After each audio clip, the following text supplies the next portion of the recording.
Bonjour Fabien, merci d'être là avec nous aujourd'hui. Alors, lors d'un atelier sur la confiance en soi, tu nous as parlé d'un cas de figure spécifique. Est-ce que tu veux bien nous partager cette situation? De quoi s'agissait-il? Ouais, c'est sûr. Lors d'un entraînement, donc sur un équipage double, sur du dériveur d'un niveau Pôle France. Et donc situation d'entraînement où ben tout l'entraînement se déroule, on va dire comme il faut, ça monte un peu en puissance, ça finit par des manches. Et lors des manches, je donne une petite contrainte un petit peu pression euh, pour rappeler donc à l'équipage que là, vous êtes en medal race, c'est un championnat du monde, quel est le comportement que vous voulez adopter et comment vous voulez faire sur cette manche et Donc, cette on préparation. On est à l'entraînement. À Et on l'entraînement, essaie de se rapprocher d'une situation compétitive. compétitive, même s'il y a peu de bateaux, donc c'est pas la situation, mais j'essaye de mettre une petite dose en plus de pression. Et puis il y a des entraîneurs qui sont aussi autour, équipe de France renommée, et des coureurs de très haut niveau également, qui sont là sur des zodiacs qui observent. Donc il y a de nouveau une pression supplémentaire. Donc du coup, je profite de ce moment exprès pour, Oui, il y a des conditions un peu particulières. il y a des conditions particulières et qui sont propices justement pour pouvoir le faire. Et donc suite au travail qu'a réalisé cet équipage, il me donne les, euh, les routines qu'ils vont mettre en place, qu'ils comptent mettre en place, qui est important pour eux lors du départ. Et donc ça part. Au moment où ça part, très beau départ. Vraiment, ils sont en tête, nickel, groupe. Et puis au moment où ça décale, pardon, au moment où ça décale, là, à un moment donné, on sort un peu du cadre, ce que nous on appelle en bateau, et il y a un endroit où il faut virer. En tout cas, il va bien y avoir un moment où il faut faire une petite manœuvre, changer de bord, changer de direction pour pouvoir aller à la boule.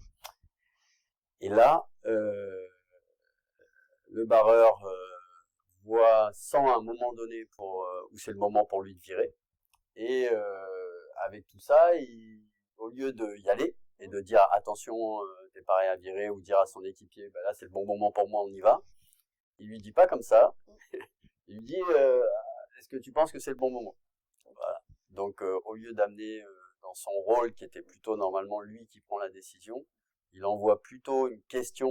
Et ce qui arrive, on peut le faire en équipage, il peut faire valider par l'autre. Sauf que en faisant ça, l'autre s'attendait à qu'il lui donne peut-être, en tout cas c'est ce qu'ils ont ressorti,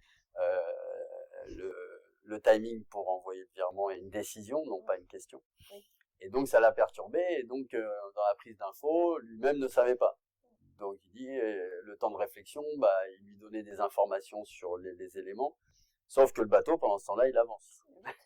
Vite. Et donc la situation est au moment où il lance la discussion, c'est le bon moment pour envoyer la manœuvre. Après, il y a les échanges, et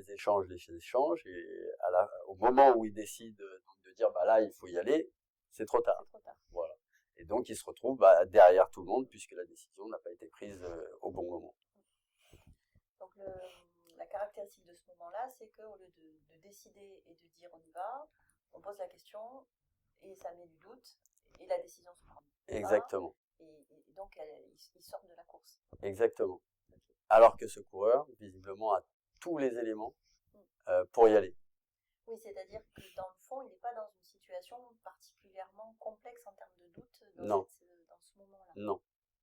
Pas extrêmement complexe, même s'il y a de la complexité en voile, parce que une longueur plus loin d'un bateau, le vent peut être un peu plus fort, peut être dans une autre direction légèrement plus à gauche ou plus à droite. Donc il y a une complexité, quoi qu'il arrive. Mais dans ce cadre-là, à cet endroit-là, il n'y avait pas une énorme complexité pour le barreur et pour l'équipier. C'était pas une grande décision.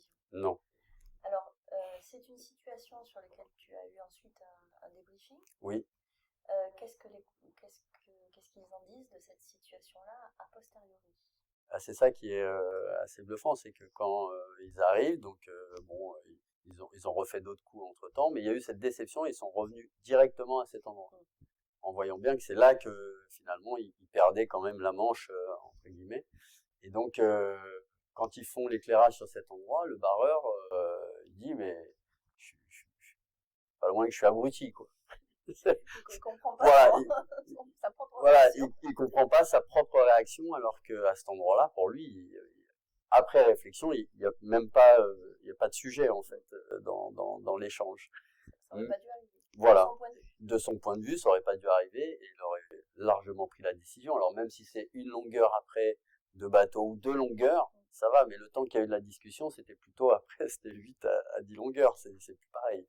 Donc le jeu est plus le même. Et le fait de poser la question comme ça, c'est inhabituel dans leur routine? De poser la question comme ça quand tu dis en retour. Est-ce qu'on vire Ah de dire non, non, c'est pas inhabituel justement, parce que il y a des séquences sur le parcours qui sont très complexes avec de l'adversaire, de la gestion de l'adversaire, du parcours, des bords de cadre, ce qu'on appelle, et du vent qui est changeant, des vagues aussi. Donc il y a tellement de paramètres qui sont changeants que des fois ça vaut le coup des fois de valider à son partenaire pour essayer d'avoir le max d'infos et de prendre la bonne décision.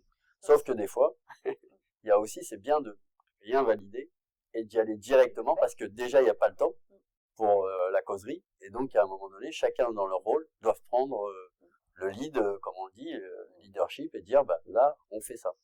Et puis son ressenti, c'est qu'il s'est posé une question qu'il n'aurait pas dû se poser dans son vécu a posteriori de ce moment-là.